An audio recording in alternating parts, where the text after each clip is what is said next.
No, that's great. I only got her feelers before you. Okay. Yeah, no, I could have grabbed them too. Oh, I can go slow it out. Um, hi, how are you? Is your kitchen done? We started recording, you'll tell me after. Okay, so,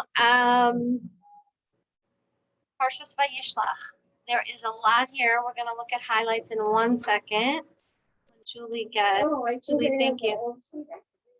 Oh, you could do it that way. Julie, thank you.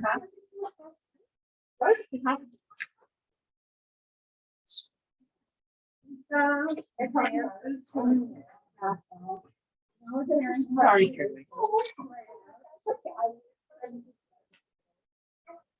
Oh, Sue, yeah, go ahead. Let's read through these highlights.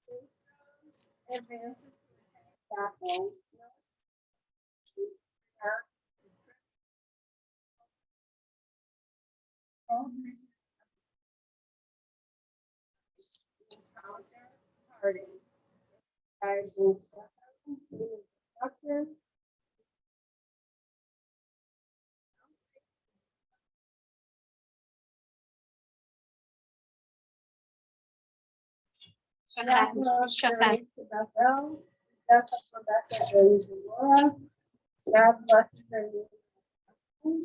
Okay. And death of the whole error and partial communication. Chronicles of Israel separates himself from Jacob. Analogy. Mhm. Okay. Okay. Perfect. Still the same highlights, the same context. That part never changes. Same Torah, year in, year out. So I was talking to a friend the other day before we got into the topic, into our first lesson. And this lesson is called 3 Steps of Prep, Go Out of Your Comfort Zone. 3 steps of preparation, get out of your comfort zone. So, I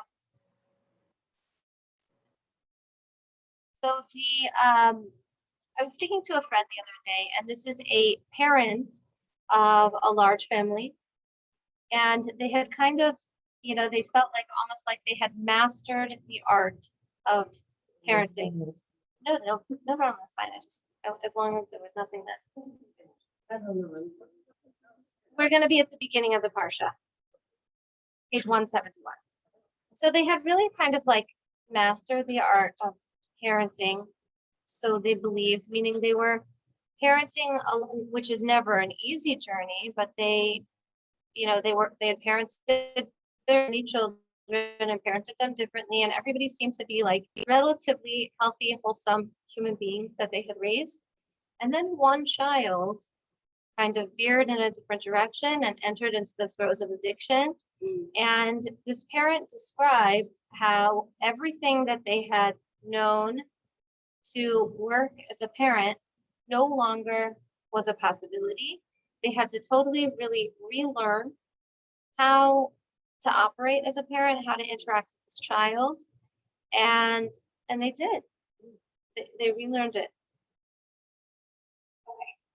Go into our parsha. What? Yes, exactly. Like when a kid becomes religious, a parent has to really take a different tactic. Exactly. Good analogy over here.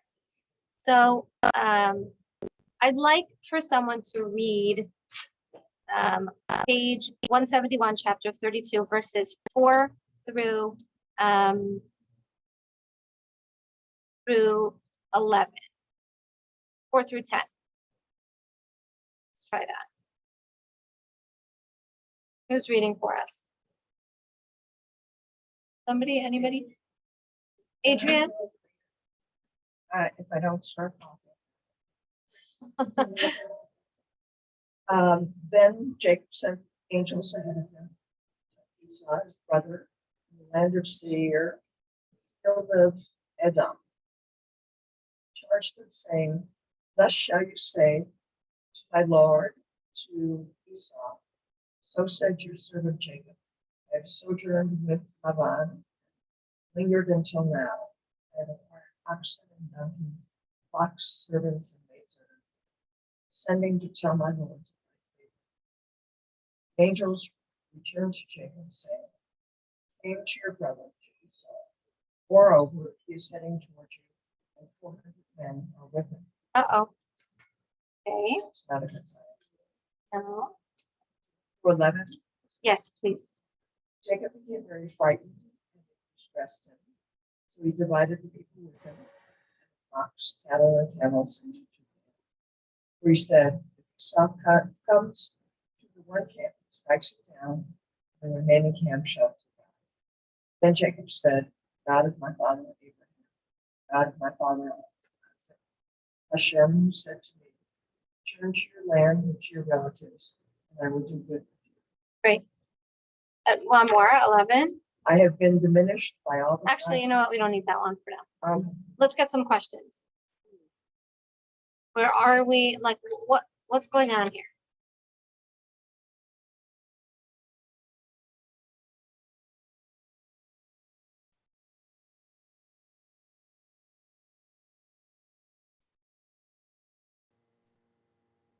Laura? Yeah. I couldn't catch which pasuk you were on. It was hard for me to Oh, hear. we're in the very beginning of the parsha. So Perek Lamed Beis 32, and we just read 4 through 11. Thank you. So what's going on here? Anybody have any questions? This is like the big encounter, right? If you recall, anyone have questions before? If you don't have questions, then we'll jump into it. Nothing? Okay. It's like there's a lot here, so it's hard to know what's going on. So let's just take a step back. Okay, so contextually, if you remember, these two brothers, Yaakov and Esav, were not exactly the best of friends, right? Rivka had instructed Yaakov to go and take the birthright. Esav found out about the birthright. He went after Yaakov, wanted him dead, and Yaakov had to flee and ended up in Haran with his uncle Lavan, where he married both Rivka, Rachel, and Leah, and he ended up there in Haran for 20 years. So this was their first encounter after 20 years. Now, understandably, Yaakov was a bit anxious about perhaps Esav feels the same way as he did initially when I had to run for my life, literally. And he didn't know how would Esav feel. So he came up with a 3-step plan. Now, if you look in the verses tell us exactly what his 3-step plan was. I'm not sure we read all of these verses. Here. So the first one says the gift. This is the first step of preparation that he went through.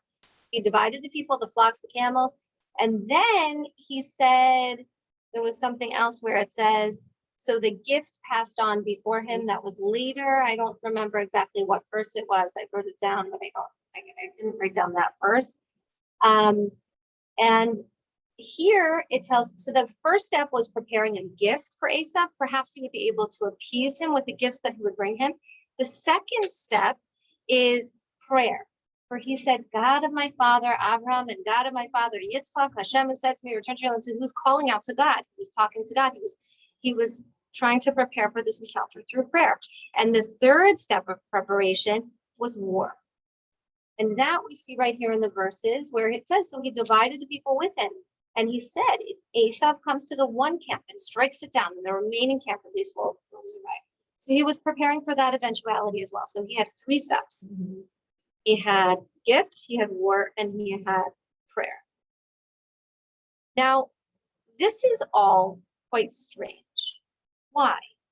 Why is this strange that at this juncture in Yaakov's life, he had 3 steps of preparation? Well, let's contrast to the Yaakov of the past.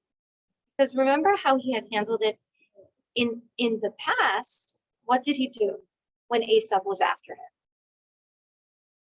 He ran. He ran for his life. But his brother- His mother told him to, but nonetheless, he Well, now was, he's got a family. okay, so good. So Lauren says now he has family, now he has people, now he's got wealth. He didn't have any of this before. So maybe in the past he was scared. So now he was scared, and in the past he was scared. So we see a Yaakov who is facing a similar emotion and yet responding very, very differently, whereas in the past he really backed away. Okay, so let's flesh that out. Good, now he's mature. Does that mean that before he just wasn't, what had he gained during this time? We're told, or we can at least extrapolate from the verses, that his emotion and his experience was very similar. That what he was going through initially when Asa was after him and wanted his throat, to now he thought Asa could perhaps want the very same thing, but yet his response was very, very different. What changed? So yes, it's true. Lauren said now he had wealth, now he had a family. Situationally, things were definitively different. Time had passed. Was it just time?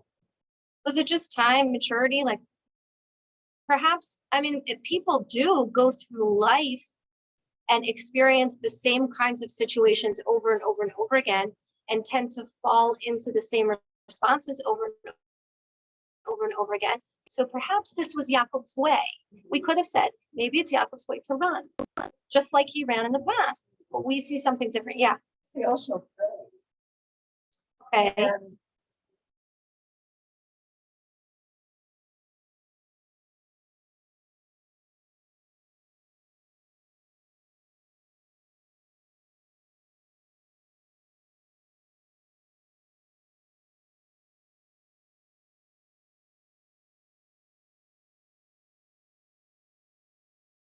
He had that promise, then we can ask another question, which is if he had that promise, then why was he afraid? Yeah. Okay, that's another question that we're gonna table for now. But it is, you know, so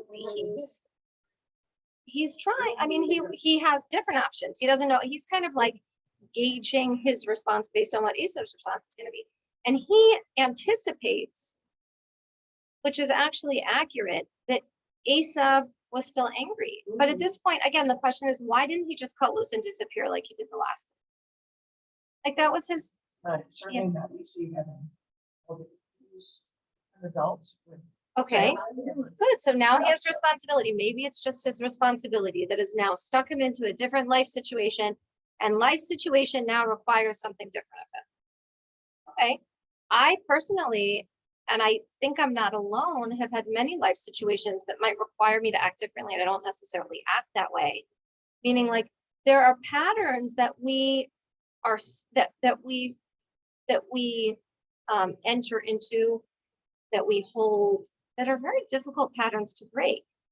I would say maybe escapism, running away, withdrawal is one of those, right? When my husband is a marriage therapist who's trained in this method of therapy called EFT, emotionally focused therapy.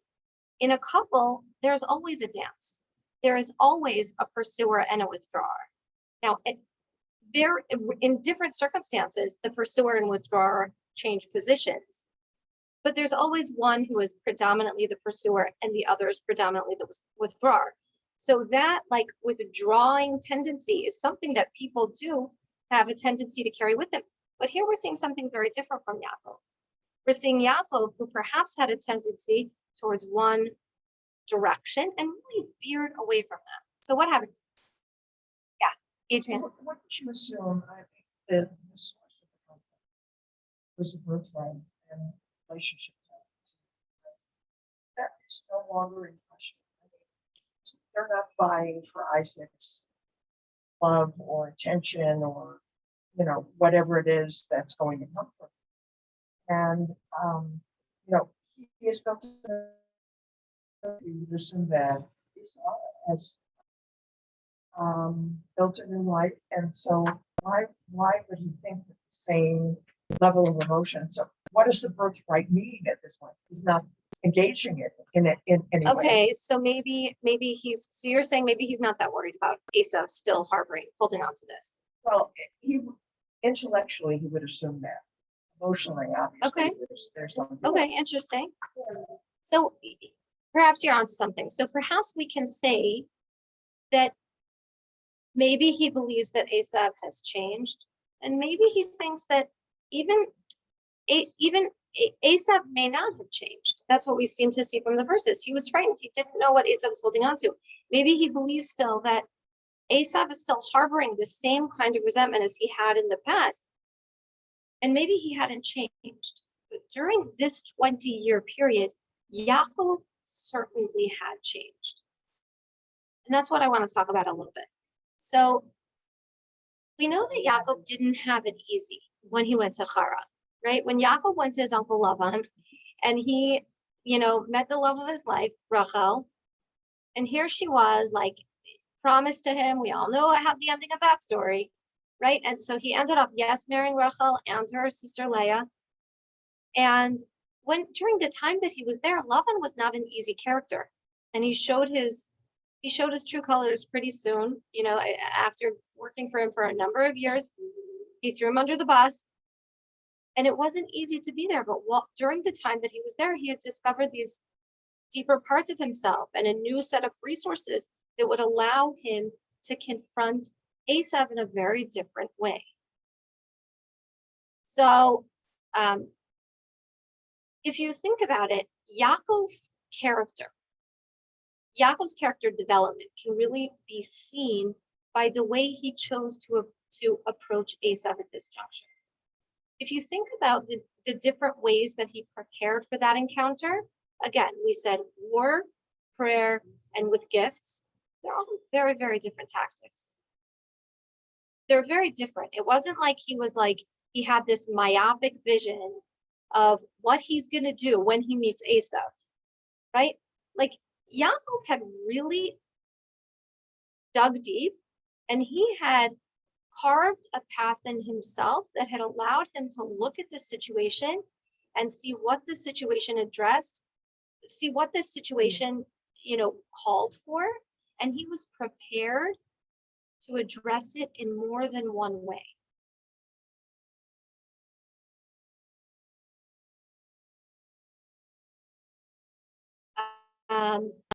And this called for really being able to think outside the box. This wasn't just there's one way to handle things. There's one way to go about it.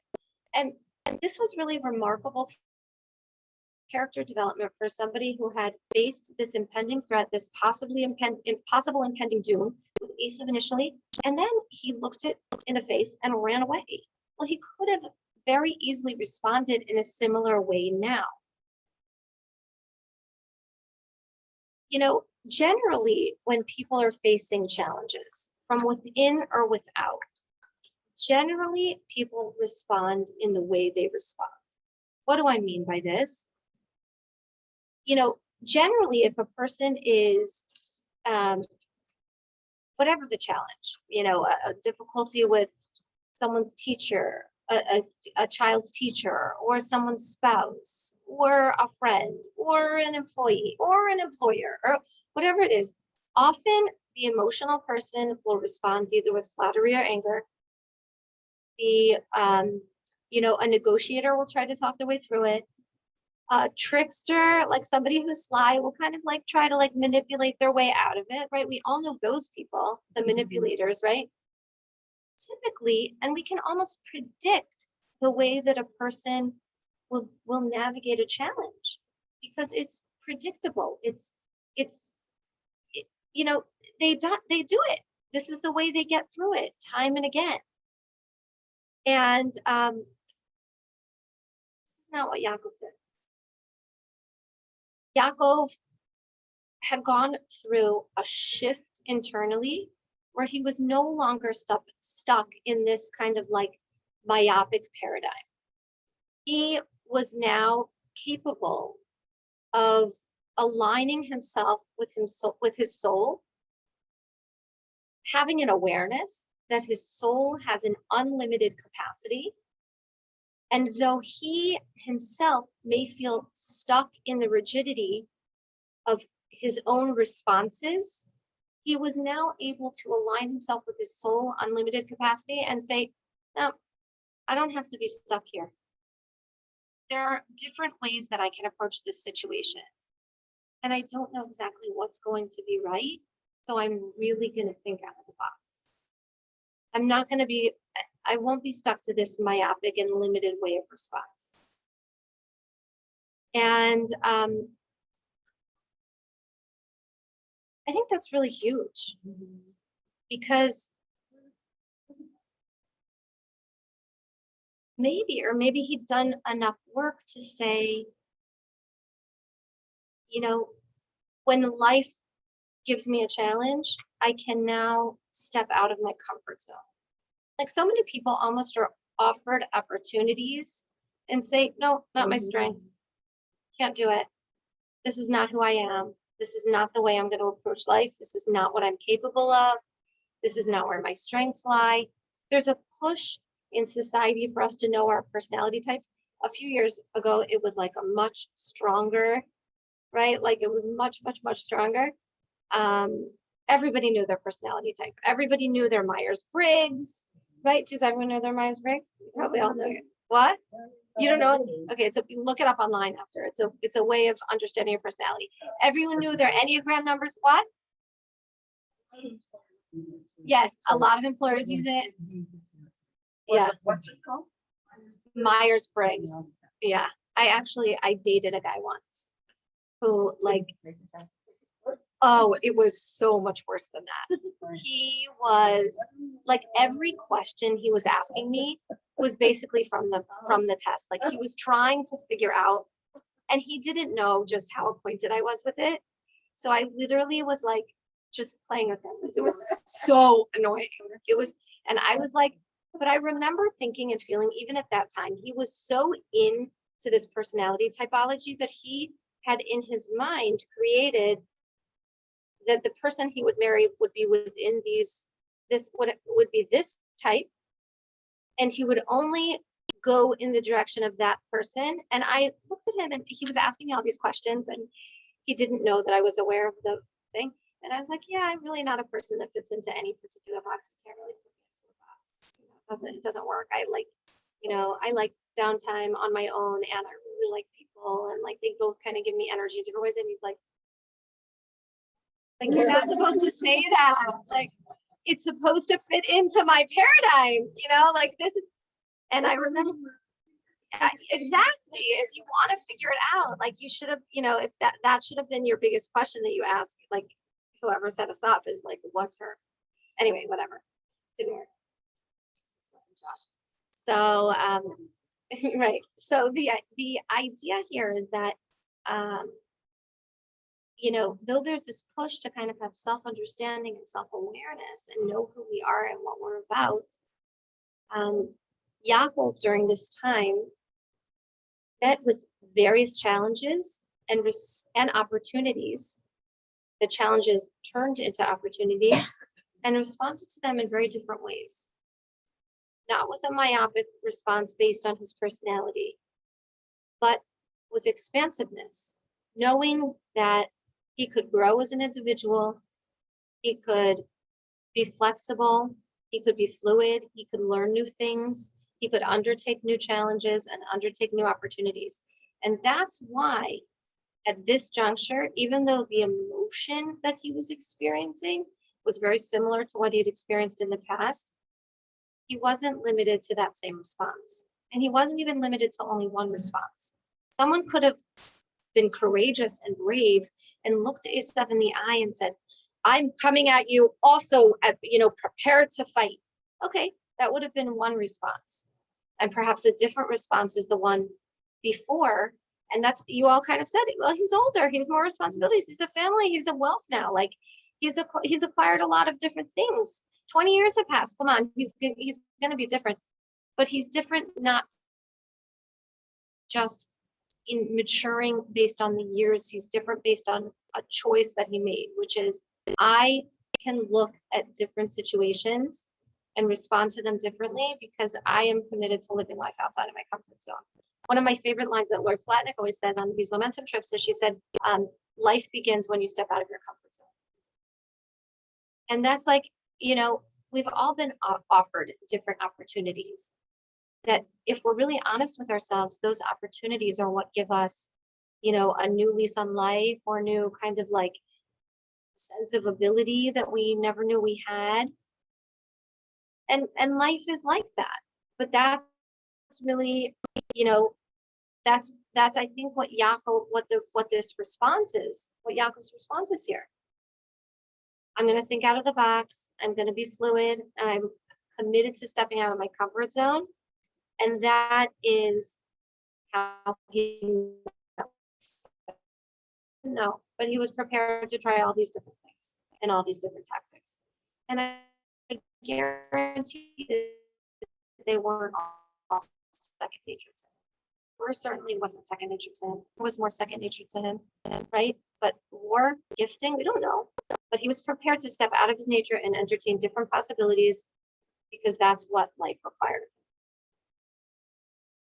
Yeah.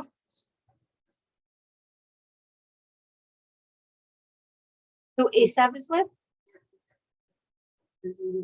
Is who?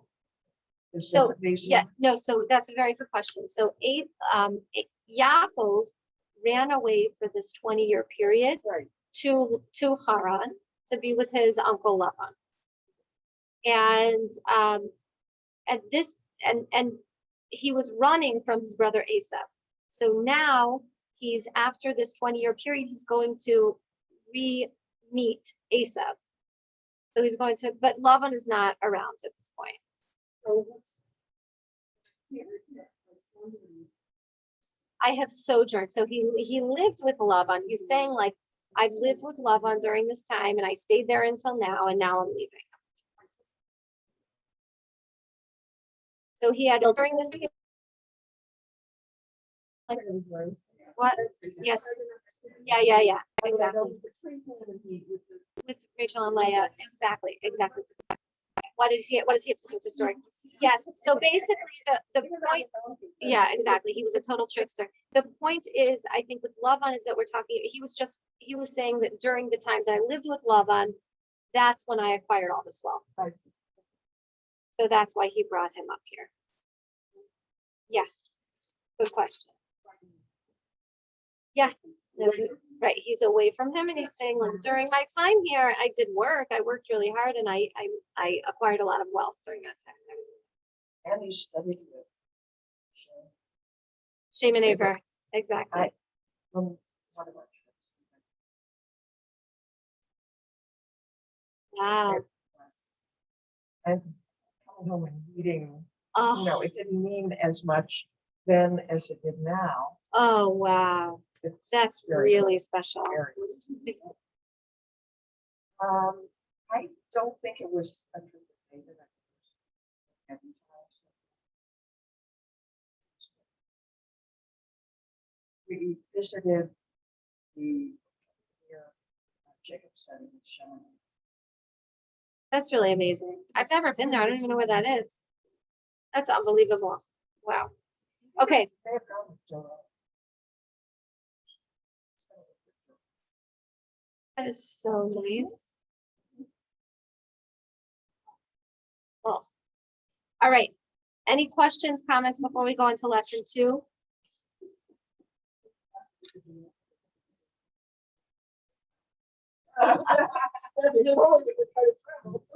No.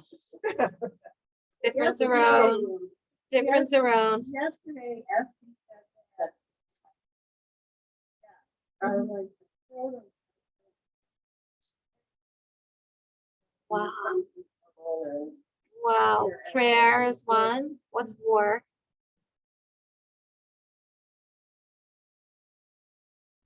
Struggle, maybe struggle, challenge, and bringing gifts. What's that? What is that's right? Interesting, very Yeah. interesting. I like that. suffering. Yeah, like trying to approach it peacefully. I like that. Very nice.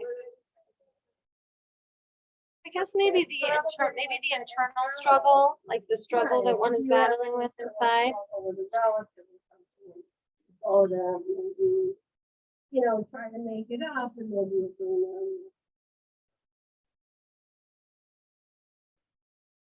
exactly.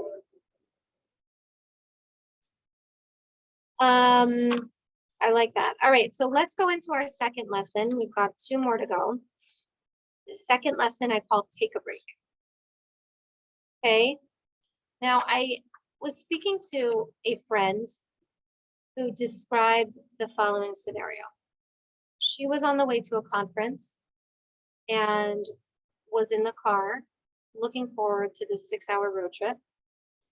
And, you know, like the road trips that you actually really look forward to on your own.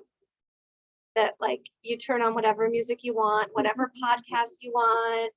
You can turn it as loud as you want, as low as you want. You have control of it yourself.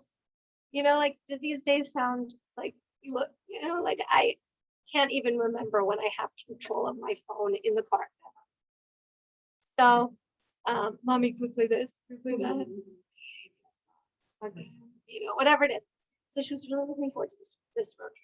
She gets in the car and she's driving about an hour, everything's fine. And then all of a sudden it's like she learned that there was a hurricane developing, and it was the the the effects were felt all the way towards where she was driving.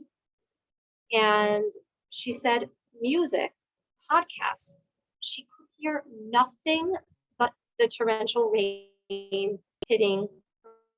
And for whatever reason, she decided to keep driving. She said she could not see because there was so much fog. And the only way that she could know where she was going was by following the taillights of the person in front of her. And at some point, she created this narrative. Oh my gosh, like, you know, she had had 2 relatives that died in car accidents. And she said, like, right, that's what I would have thought. Like, just get off the road. For whatever reason, she decided she was pushing through. But by the time she got there, 6 hours of this or 5 hours, her, you know, it had turned what was intended to be, I think 6 hours was the full length of it. It was supposed to only be 4 hours. She'd been clenching the wheel for so long. Her knuckles were clenched. Her body was tight. She was a mess. She was a total, complete mess when she got there. She had like entered what she called the crazy zone. And, you know,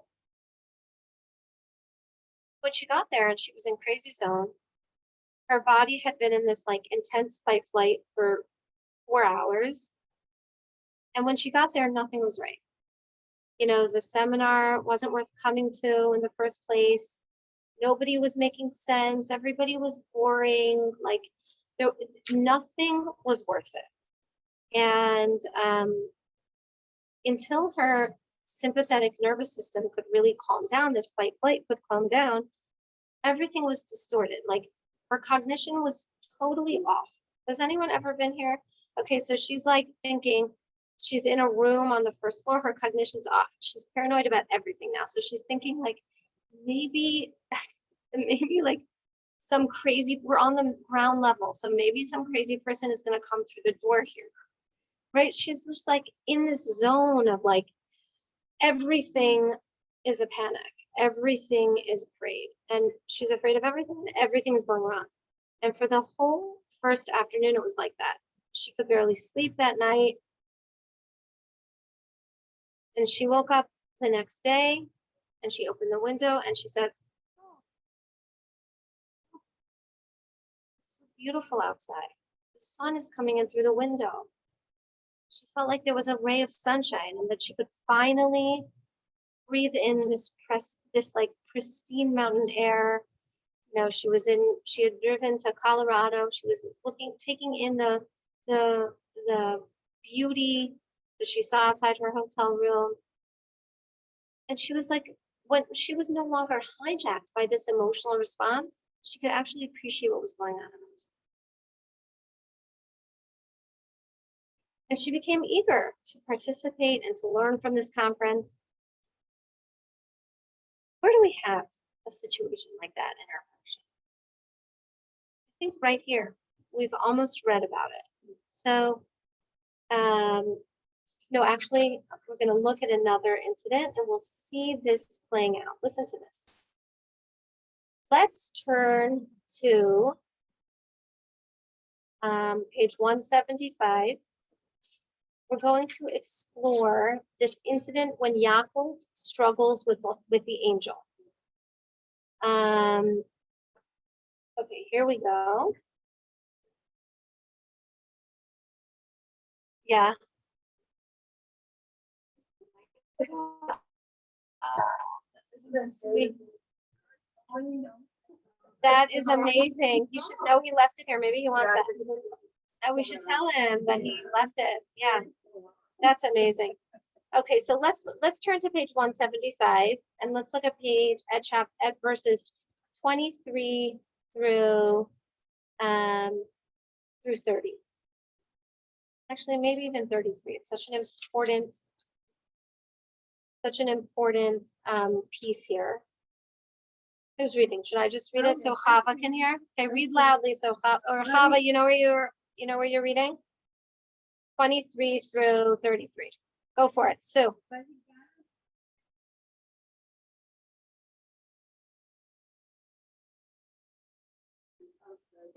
Yeah.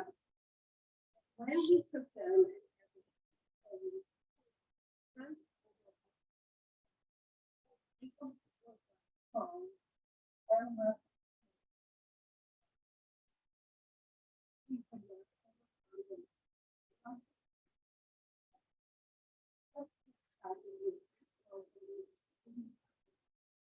And he said,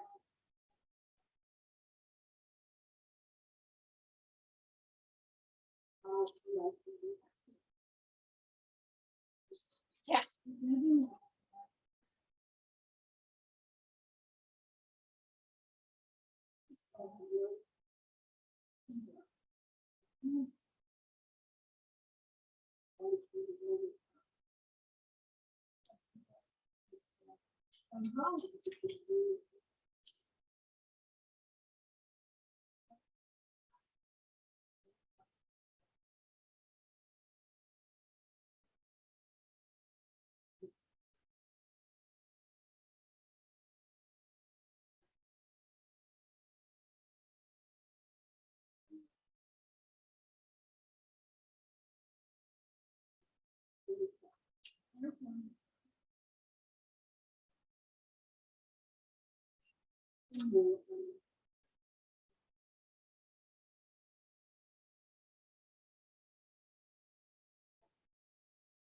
Questions?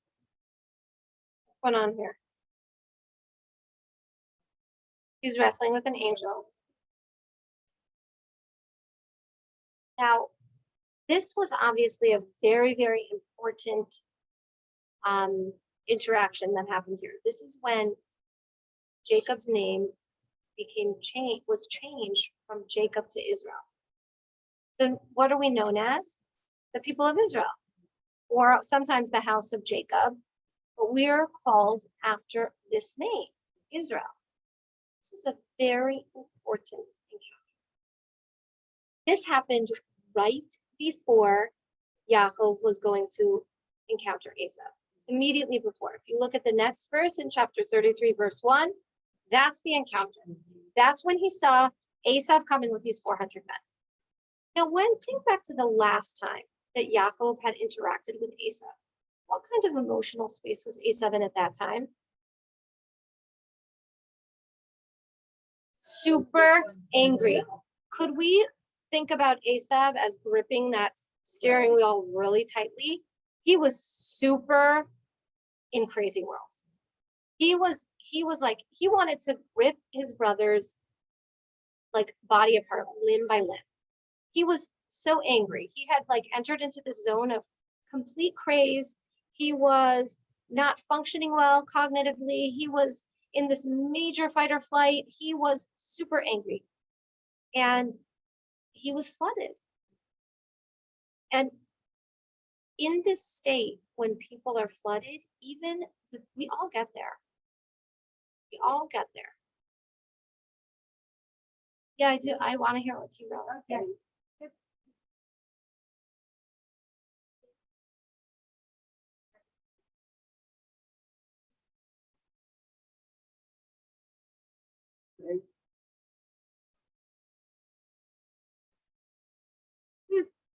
Interesting.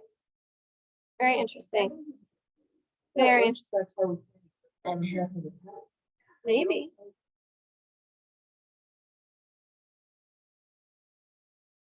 I don't know. I know it's not kosher, so that is probably why. So what was when Yaakov had last seen Esav, he was in this crazy world. He was like super anxious, flight or fright, right? Right. Flight or fight. He was in like this clenching the steering wheel tightly. He was in a zone. And in a state when someone is like that, in this state of flight or fright, forget it, I'm not even saying it again. Flight or fight, even people who are closest to us can become the enemy. When we're that worked up, when we're that angry, when we're that uptight, we create these unbelievable narratives, undescribable cognitive distortions that even the people that are closest to us want to hurt us, are demeaning, are dysfunctional, are unhealthy, are raunchy, are horrible human beings, right? We've all been there when we're in that state. We're not thinking clearly. And most of us don't recognize when we're there.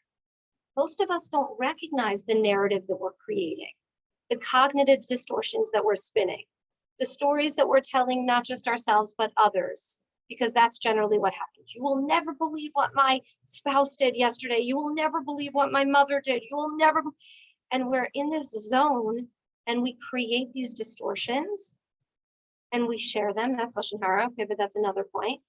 And we live from that reality where we're just constantly trying to rope others into seeing the world from our perspective, which we create from a place of cognitive distortion and flight or fight. And it can wreak incredible havoc on our psyche, temporarily for sure, but sometimes even permanently. We create these narratives about our children, who they are, what kind of people they are. We create narratives about our spouses. We create narratives about ourselves. We create all kinds of narratives and all kinds of distortions, and we live with them. And, you know, I'll share with you just this week is I had the same experience. I took my 7-year-old to the dentist.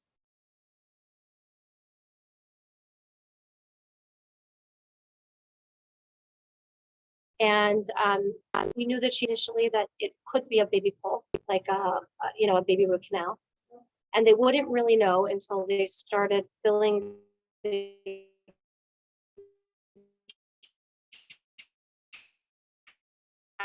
cavity. And so and I'm okay, but like the rest of the family is like really, it's funny because I come from a family of doctors, but everyone else does like really not well. She sat down in the chair. I asked her, I'm like, are you a martyr? Like are you really a martyr? Because she was such a rock star. She sat in that chair. She let them put the laughing gas on her nose. She sat there. She was doing so amazing. I was like giving her so much positive feedback and encouragement. And even with the shot that they gave her, she was so relaxed. She was okay. She took it. She didn't freak out. She didn't panic. I didn't hear a peep from her. She was just watching Strawberry Shortcake on the screen above her.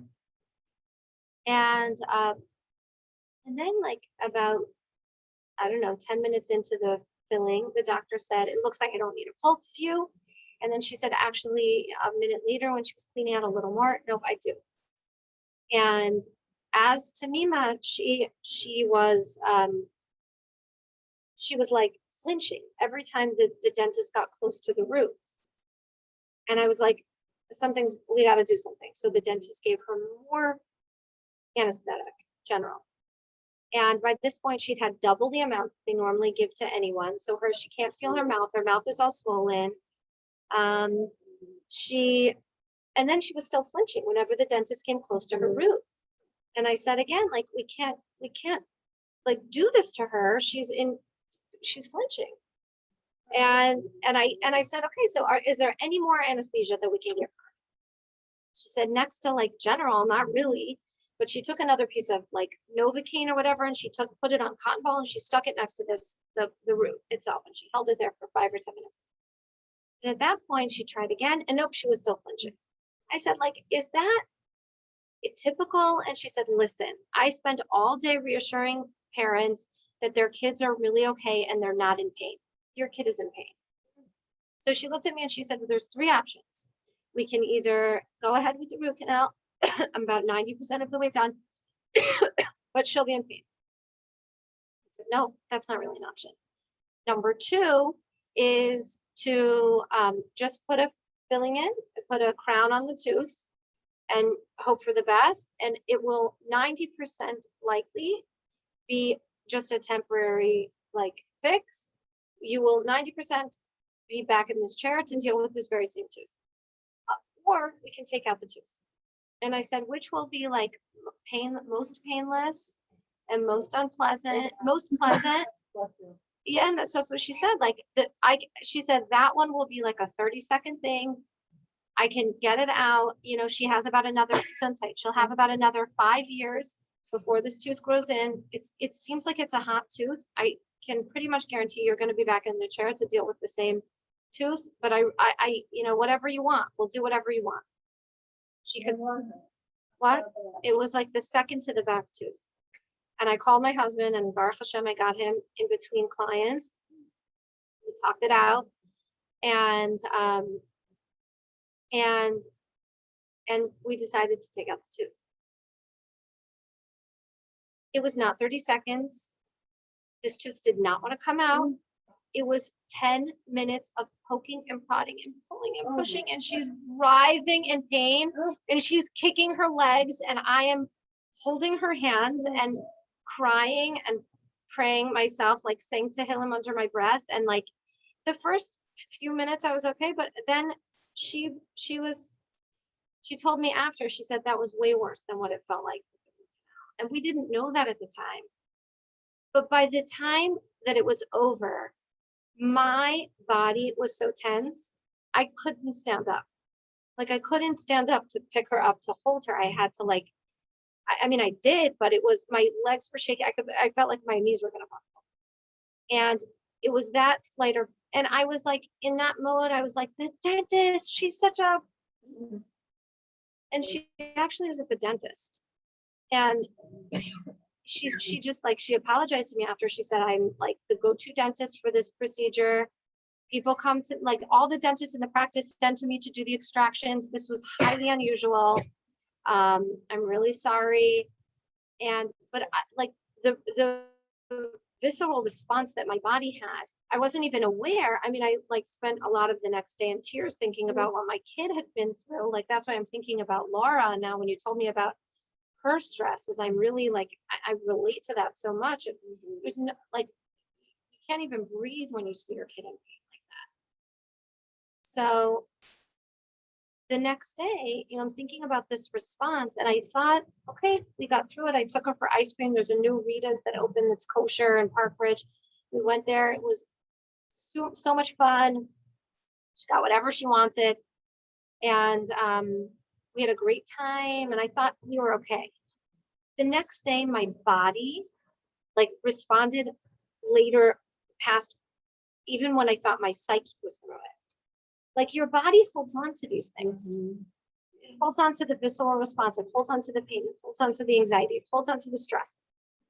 And this was like, we're going back to our Parsha now, because Yaakov was anticipating that the Esav he would meet would be this Esav who was in that, even though he was much later, but he was in that, you know, that fight or flight.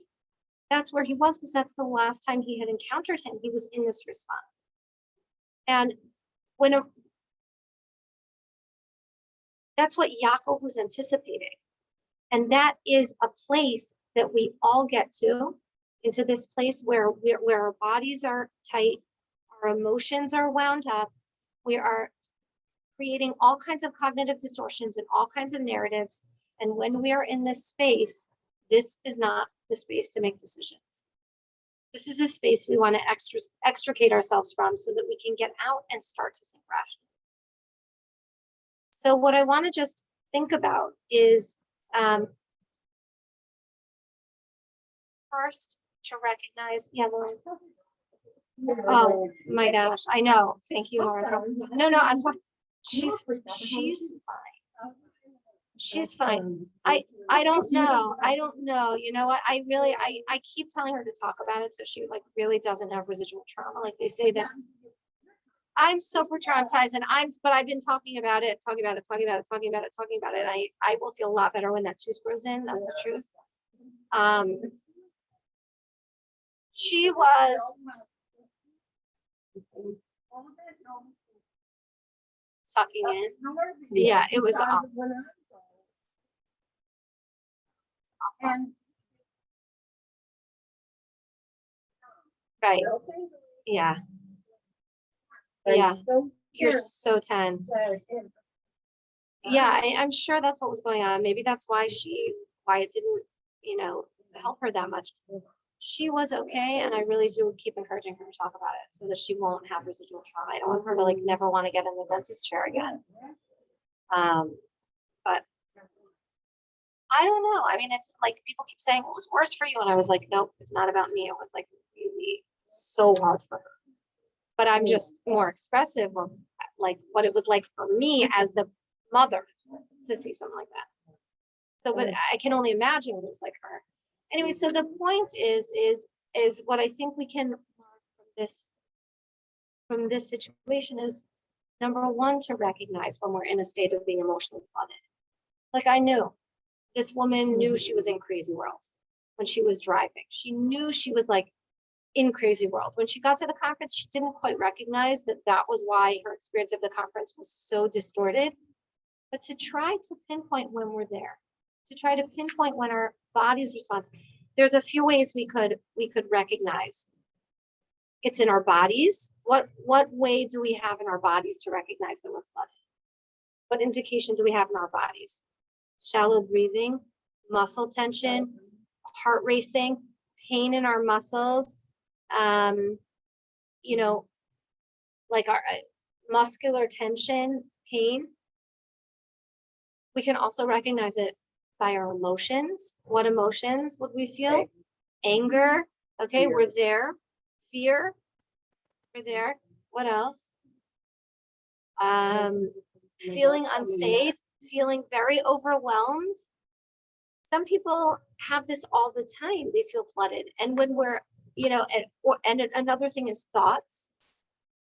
What do we feel when we're flooded in our thoughts? We blame, we project, we criticize, we have this like, we magnify people's faults, we create bias,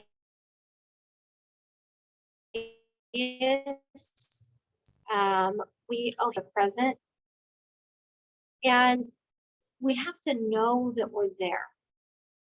That's the first step in getting out. And when we are there, we have to get out of it, because otherwise we're going to create all these like cognitive distortions and constructs and narratives that aren't real and aren't actual, damage our relationships temporarily or permanently, even our interactions with our kids. If we create cognitive distortions around our kids or who they are, can be very, very damaging and very injurious. So So you don't want to make any. no important, yes, like no important decisions. It's like driving behind the wheel when you're intoxicated almost, like, we can't go there. So how do we get out of it? How do we get out of this state? Yeah, Have a glass of wine. have a glass of wine, maybe. If that's the only way you can get out of it, that might be called something else, right? Right.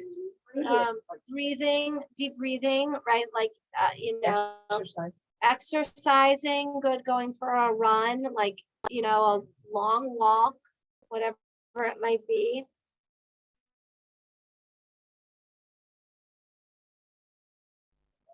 Zoning out, escaping, right? Like, taking a hot shower, a cold shower, whatever it might be, taking a little space and distance. It's recognizing where your body and your emotions and your thoughts had been, and being willing, here's the key, being willing to entertain the possibility that you want to go into a different frame of mind. So that space, time, and distance can allow things to cool down enough that you extricate yourself from that space of being flooded. But as long as we don't allow that space, time, and distance to just be for ruminating, because I think we've all been there too, right? Like that space, time, and distance can make things worse as well. Like when we're just mulling things over and ruminating and magnifying the faults and blaming further and digging ourselves deeper, it doesn't make things better. We're not getting out of it, we're going into it.